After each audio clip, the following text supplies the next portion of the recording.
Hi, so this is Debra from Mother Murphy's. So this is another episode of Beyond the Tea Room, and today I have a very special guest. I have Ruth, who has come all the way from the Highlands down to little old sunny or rainy Kirkintilloch to do a Beyond the Tea Room recipe with us.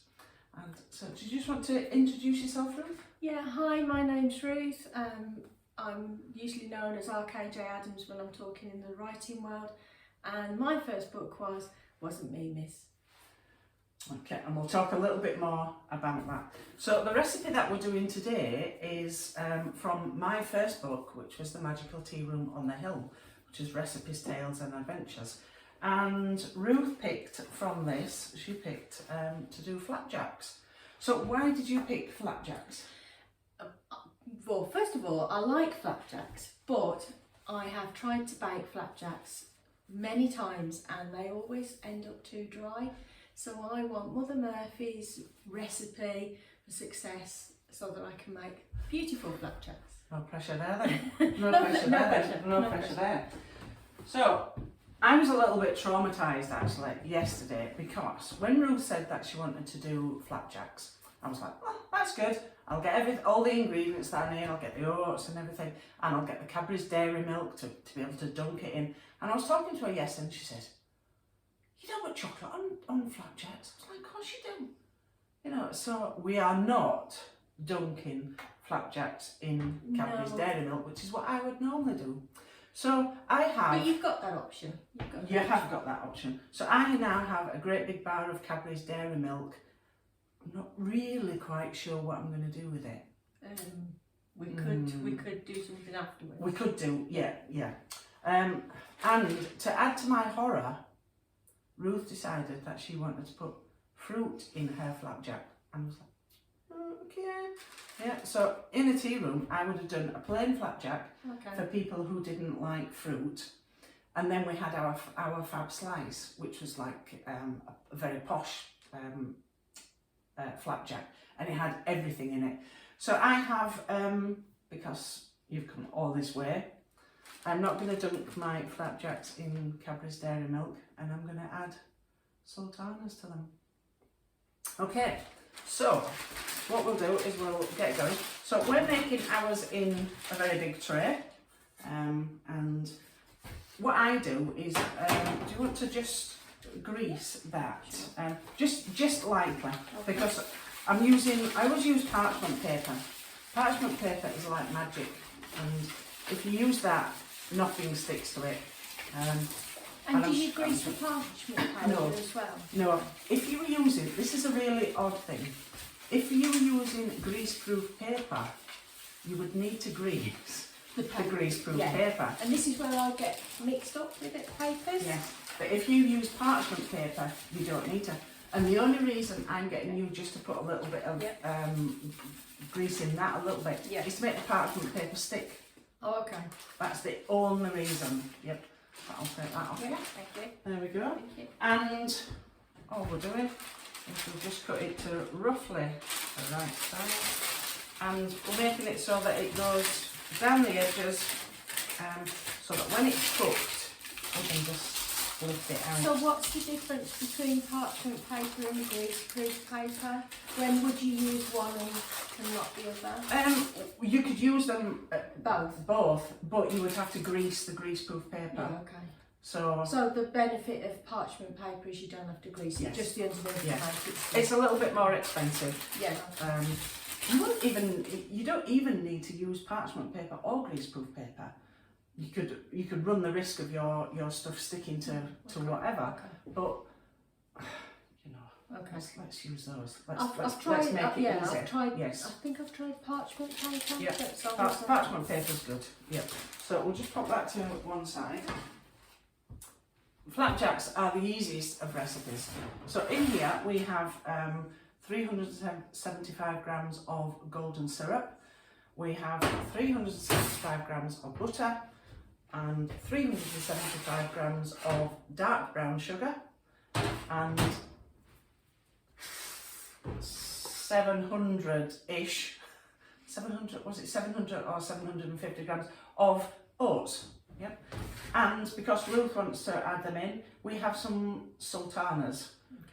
And I thought maybe about 300. So we're putting 300 grams in. Okay. Yeah, and yeah. So what I'll get you to do is we will put that in there, and if you want to put the butter in there, and I'll just dip it in. yeah, I'll just turn this on there. And you're only doing this On a really low heat. you're just doing it on a low heat just to let it melt, and then we can chat away whilst and just put your sugar in there as well. I just leave Do I that. stir it start, or do I leave it? I for a just little bit? leave it. Just leave it, and we'll just let it kind of. That's it. And we'll just leave that for a couple of minutes. So we'll have a little bit of a challenge. Do you want to? I'll take that off you.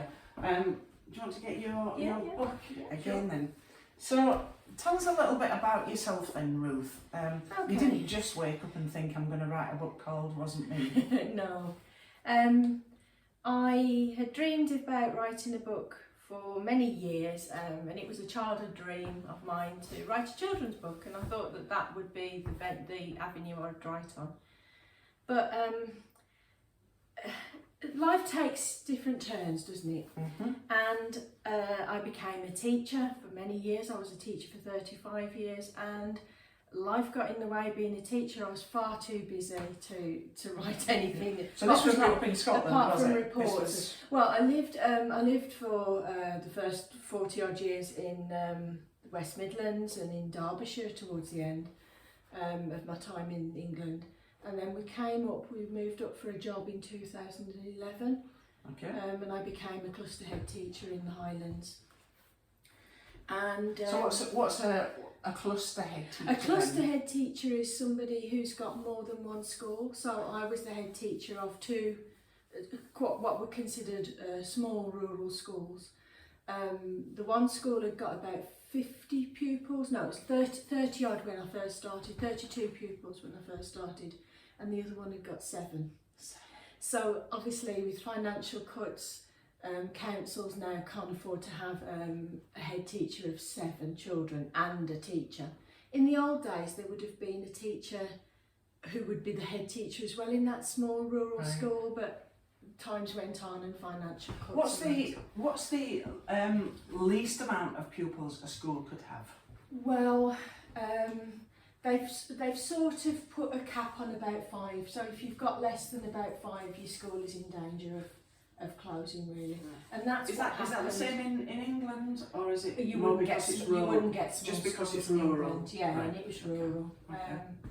Yeah, so I became a head teacher in Highland. Yeah, Just come I back became in. a head teacher in Highland, and I retired early, and then I went straight into the pandemic after retiring. So all my things of I'm going to travel and I'm going to do this and I'm going to do that stopped because we were all in lockdown. And I didn't write in lockdown because people think, you started to write in lockdown. I didn't. I wrote I started in 2021, the end of 2021, when I came across a writing course, and that was what sort of was the trigger for this. Right. And then I thought I want to get all the memories of what I have, what I've experienced in teaching through. But then I thought, well, I can't write some of the stories because of confidentiality. So everybody thinks, I know them. Everybody, I know the inside stories. Everybody thinks that Wasn't Me, Miss is completely true and it's me. It's written in a sort of semi-autobiographical style. Mm-hmm. There is a character that's based vaguely on me, but some of the stories didn't happen to me. Right. But they did happen to other members of staff. So I would go into staff rooms and I'd tell a story, and I thought that they would say, you should write these stories down, Ruth. So, well, that's how Wasn't Me, Miss came about. Mm-hmm. And then Wasn't Me, Miss was named. Everybody thinks, every child says, it wasn't me, Miss, when they're getting into trouble in school. But there's some sad stories as to why Wasn't Me Miss was called Wasn't Me Miss, and we'll go perhaps into that later. Yes, yeah. So why RKJ Adams then? Well, when I was starting to think what was I going to have for my pen name, and naturally I thought, you keep talking. and naturally I thought, shall I call myself Ruth Adams because that's my name? But then I researched online that there was an American writer called Ruth Adams, and I thought at the time, do I really, because I thought, do I want to be the Ruth Adams as well, and is that going to cause confusion? So I just went by my initials, because I thought, well, it was good enough for J.K. Rowling to have initials, and I'm never thinking that I'm going to be a J.K. Rowling, but I just thought, I'll go with my initials. No so reason why you RKJ can't be. Adams came about, because that is my initials. Well, That's how it happened. Anyway. Yeah. So from that, you have since written more books. Yeah, I got the writing bug, and I wrote an anthology of poems and published it. Some of those poems in that first anthology were written when I was about 14, 15 and tweaked slightly. I remember I wrote one about the funeral of Princess Grace of Monaco at the time, so that sort of takes you back to whenever that happened. And so I put them all together in an anthology called Life, Death and the Bits in Between. Yeah. And then again, things happened, nothing was planned. I got invited to a school to take part in World Book Day, and they decided that they wanted me as an author because I was local. And would you read some of your book? Well, the two books were adult, so I just couldn't take them in. The contents were not suitable. Yeah. So quickly I wrote a book about children. Just quickly wrote a book. I did. Yeah. And it was quite an emergency, right? And I wrote this book called What Shall I Be, which was about careers. Right. And then so that's nearly melted, but the heat will just melt the rest of it. So we'll just leave it there while you're chatting away. Yeah. And so I wrote that book, and then I thought I'd finished with working with children, but I loved the experience so much of working with children again on the other side of the chalk and the whiteboard now, because they don't have chalkboards. And going in and visiting. That noise of teachers writing on chalkboards with the chalk. I can tell you. But as a teacher, feeling the chalk, you also get that strange, horrible feeling as well. Yeah. And of course, chalk's gone out the window now because it's whiteboards. Yeah. But so I wrote the next book. I really loved writing. It was a children's fiction book, and it's called Who's That Snoring? And that's like a little adventure where you go on, you can hear this noise, and you can hear snoring, and you meet all these little characters. Wait for this. Tell us how long it took you to not to publish, but how long did it tell you to write that book? How long did it take to write that book? Well, the first children's book, because it was an emergency going into World Book Day, was about 2 weeks from start to finish, and it was in my hands as a published book. But of course I had to do a lot of work, and I think I didn't go to bed some of the nights in that publication. And then Who's That Snoring sort of took about 3 months, I think. Right. And then somebody in September 23 asked me to write a book to support their granddaughter. And if Minnie's watching, so Minnie, this book was written for you, as you know, and it's about Minnie and her little brother Harley, and how Minnie can understand, because Harley has been diagnosed with autism, and it's how to explain to a younger sibling that one of the siblings needs some support and understanding, and she felt it was not fair that Harley was being treated in a different way. So the book's called It's Not Fair, and hopefully I did a good job for you in what did she think about the book? She did. She liked it. Did she like it? Does she understand what the message is behind it? So that's good. Yeah. So that was published in December 2023. You'll be able to read it to her in August when she comes. Because Minnie's coming to see. I'm looking forward to seeing you, Minnie. Yeah. That was. So I'll just interrupt you. So this is all nicely mixed. Yeah. There's your oats and your. So all that lot goes in. I'd do it the other way. We'll put the sultanas in there first. Into the oats. Into the dry. So it's dry into dry. Yeah. Okay, mix it. Mix those up. Yeah. And I think that one, It Wasn't Fair, that's been a very popular book, hasn't it? Yeah. It's I've been into school since, and they've actually requested It's Not Fair because they know what the contents are. Yeah. And it's to support children to understand. Just make a little well in the middle. Yeah. And it's to support the. We're just going to pour. It's to support children Are you who've pouring got. this in, or what me Go on, pouring? you pour it in. It's to support children who've got friends and classmates who are neurodiverse. So it's for every child, really. And the children's books have been as popular as the adult books. And that's that. That's my five books that I can't remember. I can't believe. So I just stir it slowly. Just stir it. Yeah. Okay. Yeah. Trying to keep it in the bowl. Yeah. So how did you meet me then? I met you, well, I knew you were a kindred spirit because we were in a writing group together and we had what was called an accelerator weekend. It was a virtual writing group, wasn't it? So we actually met. Yeah. So we didn't actually meet, but we were Zooming regularly, weren't we? Every couple of weeks or something like that, once a week, I can't remember what it was. And we ended up doing what was called an accelerator weekend where you do lots of little bits of writing, sprints of writing, and you spend a few hours dedicating your time to writing rather than pontificating that you're going to write. It was quite good actually. It was 17 minutes, do something, and take a break for 3 minutes, and then 17 minutes. But it was also good for your eye health and your fingers, and it was good for all round, you know.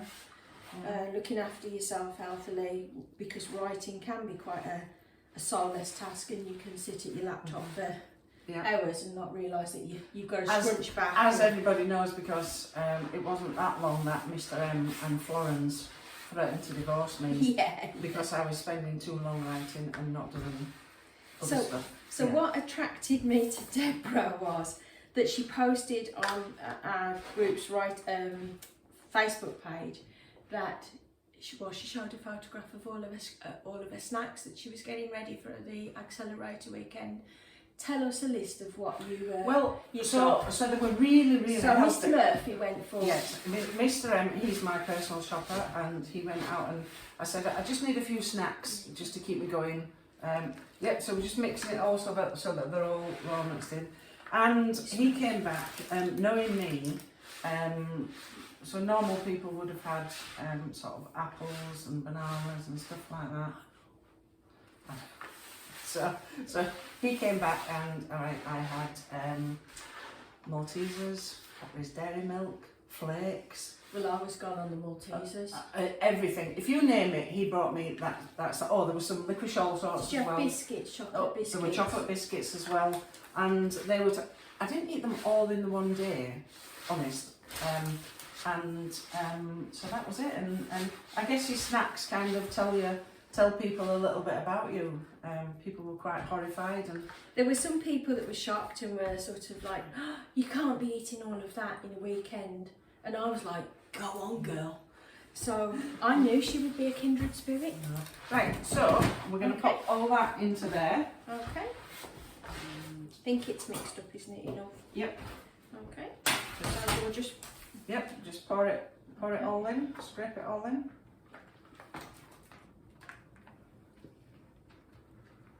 And you could, if you wanted to, you could have had. We put spatulas. Yeah, we put sultanas in this. You could have put raisins. You could have put currants. Currants don't go too well because they need. Yeah. And at a push, would you be able to put, those little chocolate bits that you can get? Could you put that into flapjacks? Or you could put anything. You could. And, you could. Little dried apricots or cherries or stuff and like then that. you're verging on it being a fab slice. Oh, okay. Yeah. So what you want to do is you just want to squash it all and down. push it into the corners. Yes. Yeah. Yeah. Okay. So what do you like about writing then? That's a good question. I just like using my imagination. A few minutes ago I was just talking to Mr. M about I'm quite a people watcher, so I like writing, and obviously you've got to be careful with confidentiality of who you're writing about and that, and change characters' names and what they look like, so you're not hurting anybody or likely to get libel. But I just like people watching and wondering. My mind takes me to wonder why that person got on that bus at the same time as me, and what's their journey story, or anything can trigger my imagination. So, and writing is quite a solitary task. And my other love in life is photography, and that's a solitary task, and perhaps it takes me to the same peace and peaceful space that, you know, that I get from looking behind a lens. Now this is probably where it goes wrong for me normally, because I don't know if I'm doing it thick enough or thin enough. So what we're looking for is for it to all be kind of level. Okay. So that you don't get thick bits, because nobody wants a thin bit of flapjack. No. When everybody else has got a thick bit. Oh, there we go. Okay. I'm just squashing it into all the corners. Did you have to worry about these foldy bits? No. And then all you're doing, you want to be fairly tough with it. Okay. I think I'm too gentle. Yeah. No, it's got to be held together. And then what you're doing is kind of making it flat. Okay.